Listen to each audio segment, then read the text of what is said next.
Boa tarde, Pai do Senhor Jesus. Gostaria de estar compartilhando algo muito interessante que traz uma luz sobre um tema que é bem pertinente, né? E eu vou construir o tema a partir bem do princípio das Escrituras.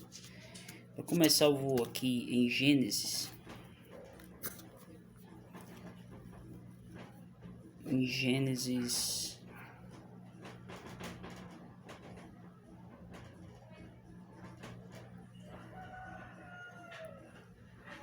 18, capítulo 18, versículo 2.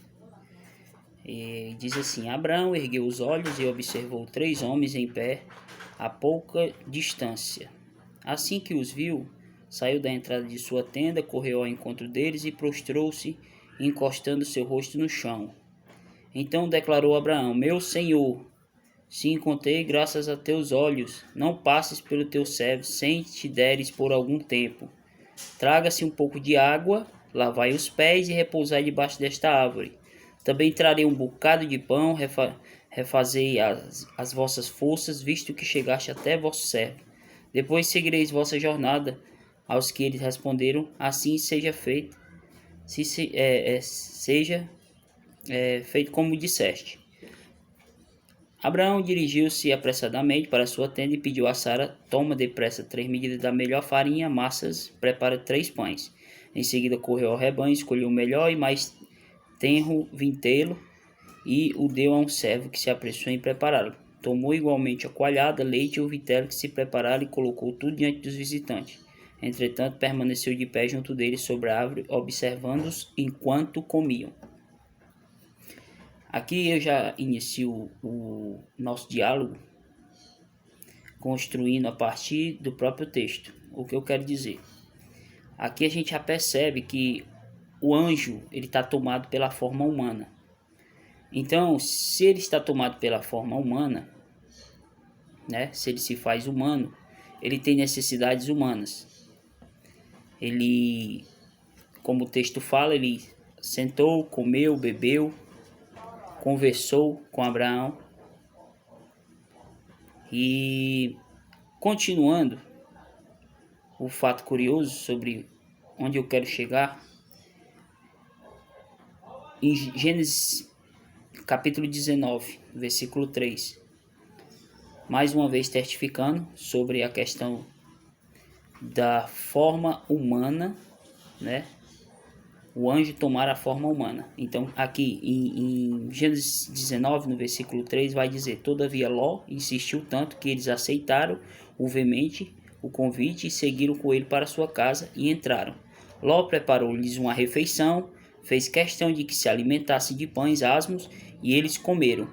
Eles não tinham ainda deitado quando a casa foi cercada pelos homens da cidade, os homens de Sodoma, desde jovens até velhos, todo o povo sem exceção. Chamaram Ló e lhe ordenaram: Onde estão os homens? Onde estão os homens que vieram para a tua casa esta noite? Traz-os aqui fora para que tenhamos relações sexuais com eles. Aqui se prova mais uma vez que o anjo está tomado pela forma humana, certo?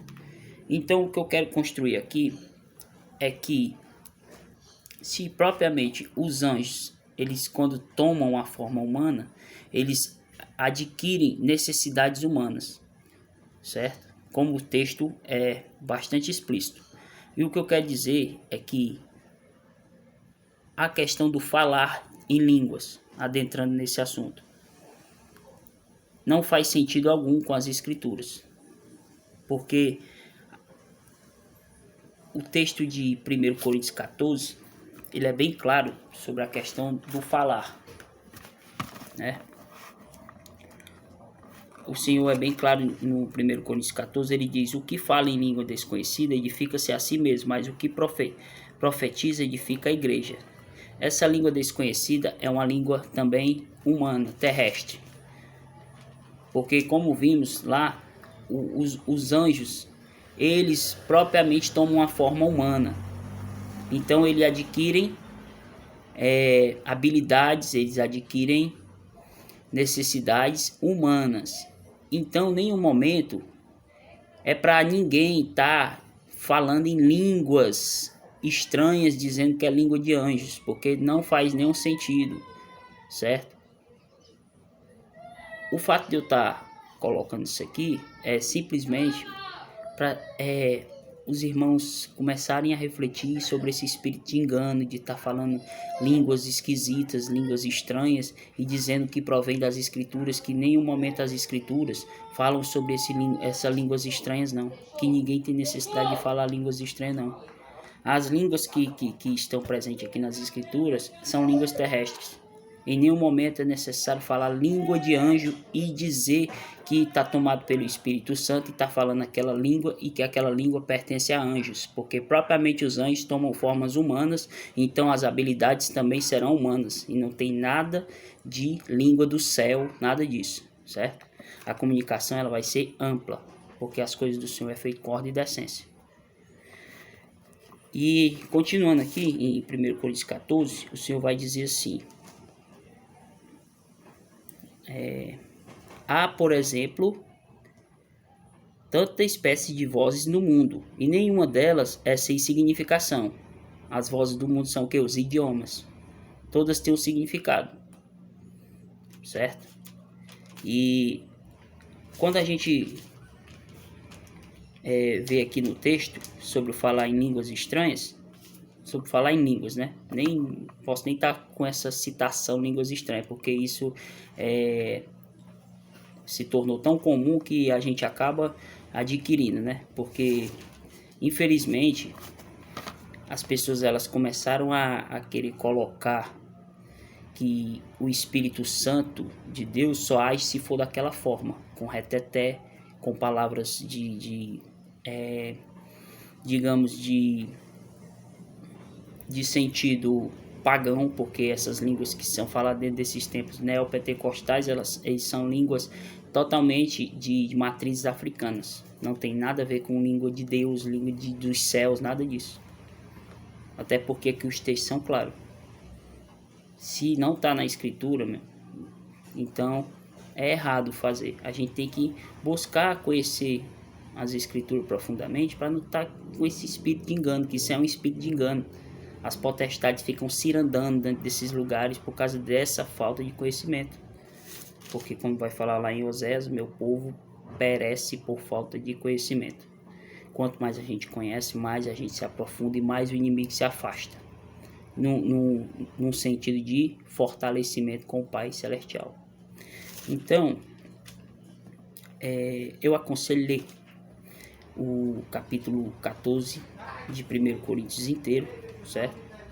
Porque se você for ler ele com bastante visão espiritual, você vai entender que em nenhum momento é falada questões de língua do céu aqui, certo?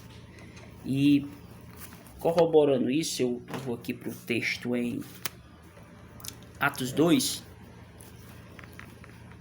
E em Atos 2 vai dizer assim: e ao completar-se o dia de Pentecostes, estavam todos reunidos num só lugar. De repente veio do céu um barulho semelhante a um vento soprando muito forte, e esse som tomou conta de toda a casa onde estavam sentados. Então todos viram distribuídas entre eles línguas de fogo, e pousou uma sobre cada um deles. E todas as pessoas ali reunidas ficaram cheias do Espírito Santo e começaram a falar em outras línguas, de acordo com o poder que o próprio Espírito lhes concedia que falassem.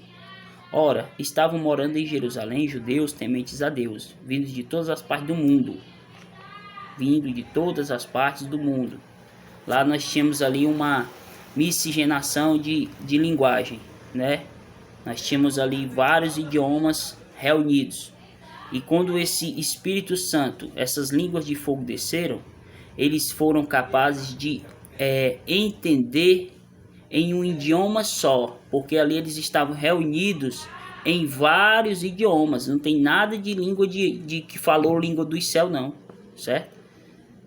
Porque o Espírito Santo é como eu tivesse reunido com um inglês, com um francês, com um russo, certo? com um árabe, todos numa sala só, descesse o Espírito Santo e eu conseguisse identificar a língua de cada um, porque o Espírito Santo estava operando naquele momento para eu entender o idioma terrestre, não nada dos céus, certo? Nada de língua do céu, porque como eu mostrei aqui, os anjos tomam formas humanas, aí você quer dizer que está falando língua de anjo, sendo que o próprio anjo, que está lá com o Criador, desce e toma uma forma humana e precisa de necessidades humanas.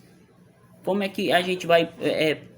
qual é o fundamento de a gente pegar e dizer que está falando língua de anjo? Porque aqui, continuando o texto, vai dizer... Basta ler o texto. Ora, estavam morando em Jerusalém judeus, tementes a Deus, vindos de todas as partes do mundo. Ao ouvir aquele estrondo, juntou-se um grande número de pessoas e ficaram maravilhados, pois cada um ouvia falar em sua própria língua. Certo? Perplexos e admirados comentavam uns com os outros: porventura não são galileus todos esses que estão falando? Como então cada um de nós ouve falar em nossa própria língua materna? Certo? Própria língua de nascimento. O texto é claro. Nós que somos partos, idiomas terrestres, regiões aqui da terra. Nós que somos partos, medos e elamitas, habitantes da Mesopotâmia, Judéia e Capadócia, do Ponto e da província da Ásia, Frígia e Panfilha, Egito e das partes da Líbia, próximas a Cirene, e romanos que estão morando aqui, tanto judeus como convertidos ao judaísmo, cretenses e árabes, todos nós ouvimos discursar sobre as grandes realizações de Deus em nossa própria língua, certo? E todos estavam absolutamente assustados e confusos, perguntando uns aos outros o que significa tudo isto, certo? Aqui o texto é claro. Você pegar um texto desse aqui e dizer que está falando língua do Espírito Santo, irmão, toda hábito, quando ele é contínuo, ele se torna mania. Então já foi uma mania de dizer que o Espírito Santo de Deus que está operando, e ele só opera se tiver caicai, se tiver essas línguas estranhas, porque as línguas estranhas, sabe de onde é que ela vem? De raízes de matrizes africanas. Ela tem parte com o paganismo africano. Só que isso aí já é outro assunto. Depois a gente vai falar sobre essa questão do princípio, certo? Porque isso aí está ligado com o neopentecostalismo. A origem do neopentecostalismo é essa mistura de matrizes africanas, certo? Porque muitos templos hoje não se diferem nada de um candomblé, certo? Você, um culto dentro de um templo, uma festa de candomblé, não se difere quase nada.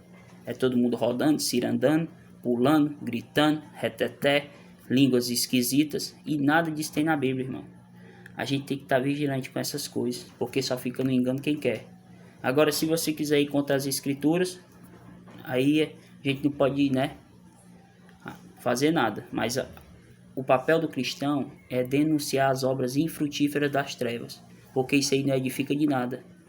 Ao momento que você está falando aquilo ali, até uma palavra eu fui pesquisar. Sabe o que é Labassu? Labassu é um deus da Babilônia, certo? Cabeça de homem, corpo de leão e asas de águia.